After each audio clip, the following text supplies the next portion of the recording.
വട്ടിയൂർക്കാവ് കേന്ദ്രീകരിച്ച് പ്രവർത്തനം നടത്തും. വട്ടിയൂർക്കാവിൽ ഞാനെന്നും ഉണ്ടാവും എന്ന് വിചാരിച്ചാൽ അതിൻ്റെ അർത്ഥം അടുത്ത തവണ മത്സരിക്കുന്നതിനെ കുറിച്ച് ഞാനിപ്പോൾ ചിന്തിച്ചിട്ടില്ല. കാരണം 2 കൊല്ലം ബാക്കിയുണ്ട്. എങ്ങനെയൊക്കെയാണ് സംഭവങ്ങളെന്നൊക്കെ നോക്കിയതിന് ശേഷം മാത്രമേ മത്സരിക്കുന്ന കാര്യത്തിൽ ഒരു തീരുമാനം എടുക്കുള്ളൂ. ഏതായാലും 2 വർഷത്തേക്ക് ഒരു മത്സരവുമില്ല. പാലക്കാട് തെരഞ്ഞെടുപ്പിൽ മത്സരിക്കാൻ സമ്മർദ്ദം വന്നാലോ? ഒരു കാരണവശാലും 2 വർഷത്തേക്ക് ഇലക്ഷൻ മത്സരമില്ല. ഇനി ചില കാര്യങ്ങൾ ഞാൻ തന്നെ കുറേ കാര്യത്തിൽ സ്വയം തീരുമാനം എടുക്കേണ്ടി വരും. അപ്പോൾ അതുകൊണ്ട് പാലക്കാട് ചെറുപ്പക്കാരുണ്ട്. അപ്പോൾ ഒരുപാട് പേരുകൾ കേൾക്കുന്നുണ്ടല്ലോ, അവരൊക്കെ മത്സരിക്കാൻ യോഗ്യരാണ്.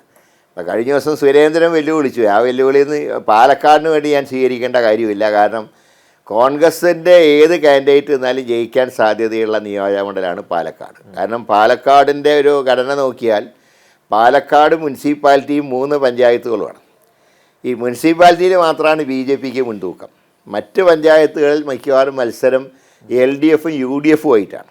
അപ്പോൾ മുനിസിപ്പാലിറ്റിയിൽ BJP എത്ര ലീഡ് ചെയ്താലും ഈ പഞ്ചായത്തുകൾ വെച്ച് UDFന് അത് കവർ ചെയ്ത് സാമാന്യം നല്ല ഭൂരിപക്ഷത്തോടെ ജയിക്കാൻ കഴിയും.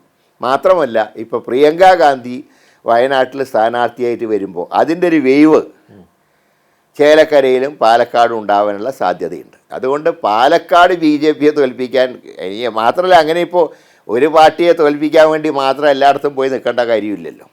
ഇനി നിൽക്കുന്ന സ്ഥലത്ത് ഉറച്ചു നിൽക്കുക, അതാണ് ഞാൻ എടുത്തിട്ടുള്ള തീരുമാനം.